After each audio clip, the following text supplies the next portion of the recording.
So it's clear that the government are aware that doing nothing is not an option. The science obviously points us towards the fact that climate change is with us and that we are impacting on climate change ourselves. The solution is also down to ourselves in so much as we have to come off our reliance on coal, oil and gas, those carbon heavy fuels, and move on to something far more renewable like the sun, the wind, water and possibly even nuclear.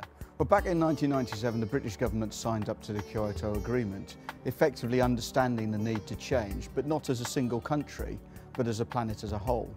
Off the back of that we've had various elements of legislation coming in, both in buildings, vehicles and in life in general, which brings us towards actually producing 15% of our energy through renewable green sources.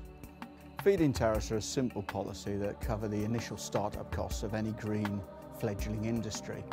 They work in the fact that they cover the higher initial costs to actually ensure that that industry can actually come to the market and start to reduce their own costs, therefore making it more viable.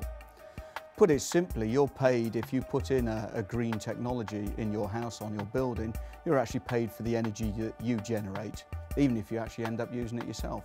Well, investing in renewables is a good idea because you obviously save money, you're doing the right thing, you're saving the planet. But we've also got choices, as we mentioned earlier, that you've got wind, sun, water and nuclear. Since the start of the feed-in tariff, there's around 600 megawatts has actually been installed on people's houses, in businesses and all the rest. Considering the nuclear power station pumps out around 500 megawatts, we've obviously saved a nuclear power station going in, which can't be a bad thing. Well, obviously PV panels pick up on the fact that we've got a great deal of energy coming in from the sun, which is permanent. You know, that's not finite like the coal and oil and gas that we tend to use at the time being. This obviously gives us some energy security within our own houses and within our own towns and cities, that we're actually generating our own power.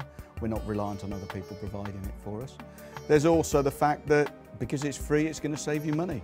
You know, it's quite simple. They're becoming less conspicuous, but I think on the flip side of that, there's also the aspect that there is an element of keeping up with the Joneses.